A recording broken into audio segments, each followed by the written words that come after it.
হঠাৎ করে সুমাইয়া ইচ্ছা করলো যে ও মাওয়া যাবে। তো আমাকে কয়েকবার ফোন দিচ্ছিল, আমি ফোন ধরতে পারি নাই। পরে টেক্সট করলো, তারপরে ধ্রুবর সাথে কন্ট্যাক্ট করলো।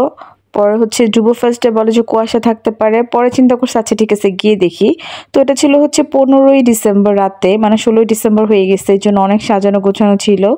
মানে পুরো ঢাকা শহরই মোটামুটি লাল সবুজ মানে কালার দিয়ে সাজানো ছিল। তো যাই হোক ওইখানে আমরা ঘুরতে ঘুরতে চলে আসলাম মাওয়াতে। মাওয়াতে আসার পর দেখি ভালোই ঠান্ডা ছিল আর কুয়াশা ছিল, বাট তুলনামূলক কম ছিল, বাট এখন কিন্তু অনেক বেশি। সো যারা এখন মাওয়া যাবেন অবশ্যই একটু চিন্তা ভাবনা করে যাবেন, কারণ ওই রোডে কিন্তু অনেক বেশি অ্যাক্সিডেন্ট হচ্ছে। সো আমি তো নেক্সট 1 মাসের মধ্যেও যাচ্ছি না যদি এরকম কুয়াশা থাকে। তো যাই হোক এরপর আমরা চলে গেলাম মাওয়াতে। যাওয়ার পর গাড়ি টাড়ি পার্ক করলাম, মোটামুটি ভালোই ঠান্ডা ছিল। আর ওইদিক দিয়ে মামুনা ধ্রুব দুষ্টামি করতেছিল, মানে মামুন চিন্তা করছে যে অত বেশি ঠান্ডা নেই, আর ধ্রুব বলছিল অনেক ঠান্ডা আছে। তো এটা নিয়ে ওরা একটা বাজি লাগে, বাট মামুন হেডে যায় কারণ ওকে সোয়েটার পরতে হয়, অনেক ঠান্ডা ছিল এখানে আসার পর। তো এখানে এসে যে আমরা শখের হাঁড়িতে গাড়িটা পার্ক করি, তারপরে এখানে দাঁড়াই। দাঁড়ানোর পরে যে এখানে ফাইহা পানি দেখতেছিল, আর সুমাইয়া যিনি কার সাথে ফোন অনেক ইম্পর্টেন্ট কথা বলতেছিল জানি না।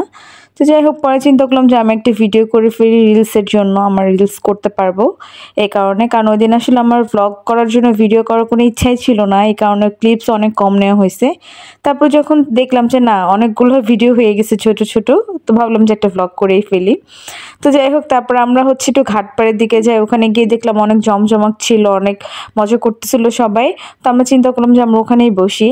তো এখানে গিয়ে দেখেন সুমাইয়া হচ্ছে মাছ ভাজতেছে, মানে এগুলো সবই আমরা ভাবছিলাম যে রিল আকারে বানাবো, এই কারণে এগুলো করা। তো সুমাইয়া ভাজতেছিল, এরপর আমিও চলে গেলাম ওকে হেল্প করার জন্য। হেল্প তো করতে গিয়ে মানে আরো ডিস্টার্ব করছি, যাই হোক। তো এদিকে দেখেন মাছ বেগুন এগুলো সব ভাজা হচ্ছিল। এরপর আমরা গিয়ে বসলাম খাবারের জন্য, অনেক ক্ষুধা লেগে গেছিলো, অনেক লেট হয়ে গেছিলো। তো ওই দিন মানুষও অনেক বেশি ছিল, এই কারণে দিতে দেরি হচ্ছিল। তো আমরা দুজন বসে একটু ভিডিও টিডিও করলাম। এখানে ফাইহাকে দেখেন সোয়েটারে পরাই দিচ্ছি যেহেতু অনেক ঠান্ডা ছিল। আর ফাইহা এই দোকান থেকে একটু বেলুন খুলে নিচ্ছে, 16 ডিসেম্বরের জন্য ওরা অনেক সাজাইছিল। তো বেলুন খুলে নিল একটা। তারপরে যে খাওয়া দাওয়া শেষ করার পরে আমরা যে চা খাচ্ছিলাম আর গল্প টল্প করতেছিলাম, এরপর আমরা বাসায় চলে যাব। তো বললাম না যে ভ্লগ করার ইচ্ছে ছিল না, নাহলে হয়তো আরও বেশি ভিডিও করতাম। তো আমাদের ছোট্ট মাওয়া ট্যুরের ভ্লগটা আপনাদের কেমন লাগলো অবশ্যই কমেন্ট করে জানাবেন। আর এই তো সবাই ভালো থাকবেন আর আমার পেজের সাথেই থাকবেন, মৌ ডেইলি ভ্লগ। আল্লাহ হাফেজ।